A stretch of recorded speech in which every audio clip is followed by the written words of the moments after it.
Hi எல்லாருக்கும் வணக்கம். வானதி பாண்டிக்கு கண்டிப்பாக சரிப்பட்டே வரமாட்டா. பாண்டி எடுத்த இந்த முடிவு ரொம்பவே சரி அப்படின்னு நினைக்கிறவங்க இந்த வீடியோக்கு ஒரு லைக் போட்டுக்கோங்க. நம்ம நிலா ரொம்ப ஆசையாக பொங்கல் வைக்கணும்னு முடிவு பண்ணிட்டாங்க. ஆனால் பொங்கல் வைக்க தெரில. இப்போ நடேசன் அப்பா தான் செங்கக்கல்லை இப்படி போட்டு பானையை வச்சு இவ்வளோ அரிசிக்கு இவ்வளோ பருப்பு போடணும் அப்படின்னு ஒவ்வொன்றா சொல்லி கொடுத்து நம்ம நிலாவை பொங்கல் வைக்க சொல்ல எனக்கு ரொம்ப சந்தோஷமாக இருக்குப்பா. நம்ம வீட்டில் இதுதான் முதல் டைம் வீட்டில் பொங்கல் கொண்டாடுற பார்த்தோன்னே எனக்கு ரொம்ப சந்தோஷமாக இருக்கு அப்படின்னு சேரன் அண்ணா ரொம்ப சந்தோஷப்பட, இன்னொரு பக்கம் நடேசன் அப்பாவும் எங்கள் அப்பா இருக்கிற காலத்தில் அறுவடை நெல் வச்சு நாங்கள் பொங்கல் செய்வோம். பல வருஷம் ஆச்சு. இப்போ என் மருமக வந்த நேரம் வீட்டில் பொங்கல் வச்சுருக்கோம்.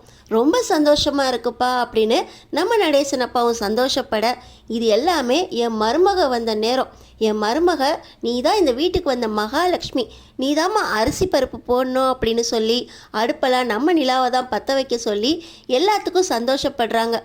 பொங்கல் சரியாக பொங்கி வர நேரமாக பார்த்து சூரிய பகவானுக்கு நன்றி சொல்லி சந்தோஷமாக பொங்கல் கொண்டாடிக்கிட்டு இருக்கிறதுல இப்போ இந்த வானத்தையும் உள்ள நுழைய வீட்டில் சந்தோஷமாக பொங்கல் வைக்கிறதுக்கு காரணமே என் மருமக தான் அப்படின்னு நடேசன் அப்பா சந்தோஷப்பட, வீட்டில் பொங்கல் வைக்கிறதுக்கு காரணமே நம்ம நிலா தான். நிலா வந்த நேரம் வீடு ரொம்ப சந்தோஷமாக இருக்கா அப்படின்னு எல்லாருமே சந்தோஷப்பட்டு பொங்கல் பொங்குற நேரம் பொங்கலோ பொங்கல் அப்படின்னு சந்தோஷமாக சொல்லிக்கிட்டு இருக்கிறதுல இந்த வானதி மட்டும் முகம் எல்லாம் அப்படியே சுருங்கி வெடிச்சு போயிடுது. நிலா அப்படிங்கிற ஒரு பேரை கேட்க கேட்க இங்கே அப்படியே காதுக்குள்ளே அவங்களுக்கு ஈயச்ச காய்ச்சி ஊற்றுற மாதிரி இருக்குது. அவ்வளோ கோவம் அவங்க மனசு ஃபுல்லாக வருது. இப்போ கூட நிலா மேலே இருக்க கோவத்தை அவங்களால வெளிப்படுத்த முடியல. ஆனாலும் அவங்க முகமே எல்லாத்தையும் காட்டி கொடுக்குது. இதுக்கப்புறம் கூட என்னை பொண்ணு பார்க்க வந்துருங்க அப்படின்னு வீட்டில் சொன்னதுக்கப்புறம் பாண்டி தனியாக கூட்டு போய் இன்னும் அண்ணனுக்கே கல்யாணம் ஆகலை, நீயே எப்போ பார்த்தாலும் கல்யாணம் அவசரப்படுற, சேரன் அண்ணா கல்யாணத்துக்கு அப்புறம் நம்மளுக்கு எங்கே தங்குறதுக்கு ரூம் இருக்கா அப்படின்னு கேட்க, இப்போ பார்த்தீங்கன்னா உங்கள் அண்ணனுக்கு என்ன கல்யாணமாக நடக்காது, உங்கள் அண்ணனுக்கு தான் சந்தா பொண்ணு இருக்கே, அந்த பொண்ணை கல்யாணம் பண்ணிக்குவாங்க, அவங்களுக்கு எப்போ தோணுதோ அப்போ கல்யாணம் பண்ணிக்கிட்டோம், நம்ம காதல் பண்ணிகிட்டு இருக்கோம்ல, நம்ம ஃபஸ்ட்டு கல்யாணம் பண்ணிக்குவோம் அப்படின்னு கேட்க, நமக்கு எங்கே தங்குறதுக்கு ரூம் இருக்கா அப்படின்னு சொல்ல, ஏன் நிலா ஃபேக் கல்யாணம் தானே பண்ணிக்கிட்டாங்க, அவங்கள வெளியே போய் ஏதாவது ஹாஸ்டலில் தங்க சொல்லு, நம்ம கல்யாணத்துக்கு அப்புறம் அந்த ரூமை எடுத்துக்குவோம் அப்படின்னு சொல்கிறாங்க. பாண்டிக்கு பயங்கர கோபம் வந்துடுது. இதையெல்லாம் நீ பேசக்கூடாது அப்படின்னு சொல்லிக்கிட்டு இருக்கும்போதே சேரன் அண்ணா வந்துடுறாங்க. சேரன் அண்ணா கிட்ட இன்னைக்கு பொண்ணு பார்க்க வந்துடுங்க, இன்னைக்கு 5:30 to 6 ரொம்ப நல்ல நேரமாக அப்பா சொல்ல சொன்னாங்க அப்படின்னு இந்த வானதி சொல்லிட்டு போக எல்லாருக்குமே மனசுக்குள்ளே ஒரு நிழல். பெரியவர் சேரன் அண்ணா இருக்கும்போது இந்த பொண்ணுக்கு கல்யாணம் பண்ண சொல்லுதே, சரி வீட்டில் ஒத்துக்கிட்டாங்க அப்படின்னு நிலா முதற்கொண்டு எல்லாருமே நிச்சயத்துக்கு ஒத்துக்கிறாங்க. ஆனால் பாண்டிக்கு மனசுக்குள்ளே இப்போ ரொம்பவே குழப்பம் வந்துடுது. அவர் நான் ஷெட்டுக்கு போயிட்டு வரேன் அப்படின்னு சொல்லிட்டு அவர் தனியாக கிளம்பி போயிடுறாரு. இன்னொரு பக்கம் பார்த்திங்கன்னா 5:30 to 6 நல்ல நேரம் பொண்ணு பார்க்க அந்த பொண்ணு வர சொல்லியிருக்கா அப்படின்னு சொல்லி இவங்க புடவை எடுக்கிறதுலேருந்து தட்டுக்கு பழம் வத்தலைப்பாக்கு எல்லாமே வாங்கி வச்சுட்டு ரெடி ஆகிருக்காங்க. இன்னொரு பக்கம் பார்த்திங்கன்னா மணி 5 தாண்டிடுது, 5:30 தாண்டிடுது. ஆனால் பொண்ணு பார்க்க இன்னும் வரலையே அப்படின்னு ஒவ்வொருத்தராக அங்கே பேச ஆரம்பிச்சிட்டாங்க. பையன் நல்ல பையனாக இருந்தால் முடிச்சிட வேண்டியதானா அப்படின்னு மச்சான் ஒருத்தர் சொன்னார் பார்த்தீங்களா, அவர் கூட அங்கே தான் பாண்டிக்காக வெயிட் பண்ணிக்கிட்டு இருக்காரு. ஆனால் இன்னும் வரலையா அப்படின்னு சொல்ல வசந்துக்கு மனசுக்குள்ளே ஒரு சந்தோஷம். அவன் எப்படி வருவான், பழகிற வரைக்கும் பழகிட்டு கழட்டி விடலான்னு நினச்சிருப்பான். இவ பாட்டுக்கு நிச்சயம் கல்யாணம்னு பேசினோன்னே அவன் ஓடி போயிட்டான் அப்படின்னு வெளிப்படையாக கிண்டல் பண்ணுறாரு. பாண்டி அப்படிப்பட்ட ஆள் இல்லை, அவங்க கண்டிப்பாக குடும்பத்தோடு வந்துடுவாங்க அப்படின்னு இந்த வானத்தி ரொம்பவே தலக்கணத்தோடு பேசிக்கிட்டு இருக்காங்க. இந்த குடும்பத்துக்கு தான் எல்லா அசிங்கமும் நடக்குது அப்படின்னு இங்கே வானத்தியோட அம்மாவும் பேச ஆரம்பிச்சிட்டாங்க.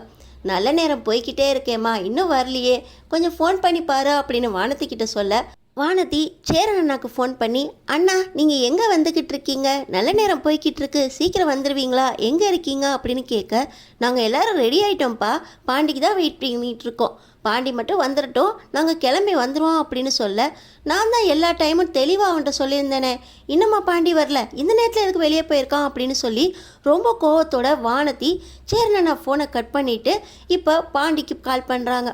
ஆனால் பார்த்திங்கன்னா பாண்டி மனசில் இருக்க குழப்பமே தனி. பாண்டி ஒவ்வொரு தடவையும் நிலா பற்றி பேசும்போது வானதி செஞ்ச ஒவ்வொன்றுமே ஞாபகம் வருது.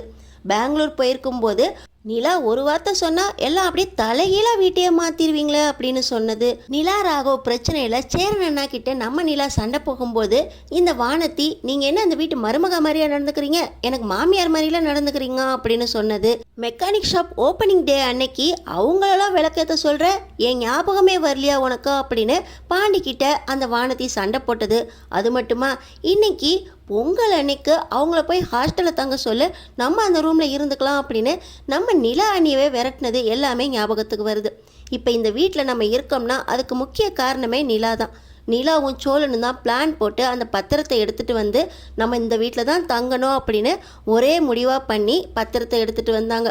இந்த வீட்டில் தீபாவளி பொங்கல் எல்லாம் கொண்டாடுறோம்னா அது சந்தோஷமாக இருக்கிறோம்னா அதுக்கு காரணமும் நிலா அண்ணி தான். ஆனால் இவ ஒவ்வொரு தடவை வீட்டுக்குள்ளே வரும்போதும் சரி, என் கூட பேசும்போதும் இவ சண்டை போட்டுக்கிட்டே தான் இருக்கா. இவ வீட்டுக்குள்ளே வந்தானா கண்டிப்பாக வீட்டில் சந்தோஷமே இருக்காது. நிலாவை விரட்டுறக்கு பாப்பா, அண்ணன் தம்பிங்களை பிரிக்கிற பாப்பா, எப்போ பார்த்தாலும் என் பேரை சொல்லி சொல்லி இவ வீட்டுக்குள்ளே சண்டை தான் போட்டுக்கிட்டு இருப்பா. இந்த வானதி நம்மளுக்கு தேவையே இல்லை அப்படின்னு பாண்டி முடிவெடுக்கிறாரு. ஆனால் பார்த்தீங்கன்னா நல்ல நேரம் போய்கிட்டே இருக்கே அப்படின்னு வானதி ஃபோன் பண்ணதுக்கப்புறம், சரிங்க அண்ணே நம்ம வீட்டில் போய் நிச்சயம் பண்ணிட்டு வந்துடுவோம், பாண்டி அப்படியே நேராக அங்கே வர சொல்லிடுவோம், நீங்கள் வேணா ஃபோன் போட்டு பாருங்களேன் அப்படின்னு சேரன் அண்ணாக்கு சொல்ல, சேரன் அண்ணா கால் பண்ணாலும் எடுக்கலை.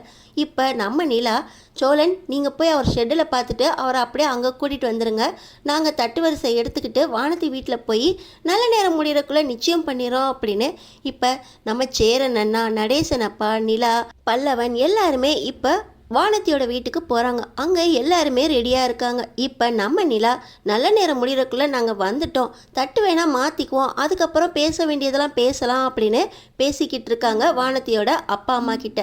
நீ தான் அந்த வீட்டில் வந்து மருமக பொண்ணாமா, இவ்வளோ நேரம் ஆச்சு, ஒரு பொறுப்பு வேண்டாம், சீக்கிரமே வந்து நல்ல நேரத்துக்குள்ளே தட்டு மாற்றணும்னு தெரிய வேண்டாம், நாங்கள் கல்யாணத்துக்கு ஒத்துக்கிட்டு கொஞ்சம் இறங்கி வந்தால் போதுமே, எல்லாம் தலைக்கு மேலே ஏறிடுவீங்களே அப்படின்னு நம்ம நிலாவை திட்ட சோழன் வந்துட்டார். சோழன் வந்தவர், பாண்டி அங்கே ஷெட்லேயும் இல்லை, வெளியே எங்கேயும் பார்த்தேன் கிடைக்கல, நம்ம நிச்சயத்தை முடிச்சிருவோம், நீங்கள் என்ன நிலாவை பேசிக்கிட்டு இருக்கீங்க, நிலாவை பற்றி யாரும் ஒரு வார்த்தை பேசக்கூடாது, உங்களுக்கு தேவை பாண்டி தானே, நிச்சயம் நடக்கணும் அவ்வளோதானே, அதை மட்டும் பாருங்க அப்படின்னு சொல்லி தட்டு மாத்திரக்கு ரெடி ஆகுறாங்க. இந்த நேரத்தில் தான் பாண்டி வீட்டுக்கு வராரு.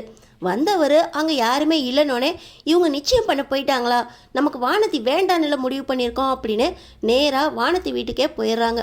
கரெக்டாக அந்த நேரத்தில் தான் தட்டு மாற்றுறதுக்காக ரெடியாக இருக்க அங்கே போனவர் தட்டை வேகமாக தள்ளி விட்டுறாரு.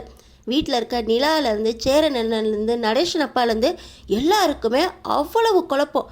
இவன் என்ன நடந்துக்கிட்டு இருக்கான், ஒரு நல்ல விஷயத்தில் எப்படி நடந்துக்கணும்னு தெரியாதா, வந்ததே லேட்டு, இதில் வந்தோடனே தட்டு வேற தள்ளி விட்றானே அப்படின்னு நடேசன் அப்பாவுக்கு கோவம் வந்துடுது. இந்த நேரத்தில் தான் அங்கே உள்ள ரூமில் இருந்த வானதி நேராக வெளியே வந்துடுறாங்க. என்ன பாண்டி பண்ணிக்கிட்டு இருக்க, நிச்சயத்தட்டை தள்ளி விட்டுட்டு இருக்க, உனக்கு கொஞ்சம் கூட அறிவுங்கிறதே கிடையாதா, வந்ததே லேட்டு, வந்தோடனே தட்டை வேற தள்ளி விடுற, என்னோட எவ்வளோ நாள் ஆசை கனவு இதை போய் நீ தட்டி விட்டிய அப்படின்னு கோவப்படுறாங்க வானதி. இது கனவா வேணா இருக்கலாம், அப்படியே கனவாவே போகட்டும், எனக்கு இந்த நிச்சயத்தில் விருப்பமே இல்லை, அதுக்காக தான் இவ்வளோ லேட்டாக வந்தேன், அப்படி இருந்தும் இந்த நிச்சயத்தை எங்கள் அண்ணி நடத்த வந்துட்டாங்க, எனக்கு இந்த நிச்சயம் வேண்டாம், நீயும் எனக்கு வேண்டாம், நீ என் வாழ்க்கையில் வந்தினா என் வாழ்க்கையில் சந்தோஷமே இருக்காது, இந்த கனவு களைஞ்சு போகட்டும் தான் இந்த தட்டை தள்ளி விட்டான் அப்படின்னு பாண்டி இப்போ தான் வாயை திறந்து பேசுகிறாரு.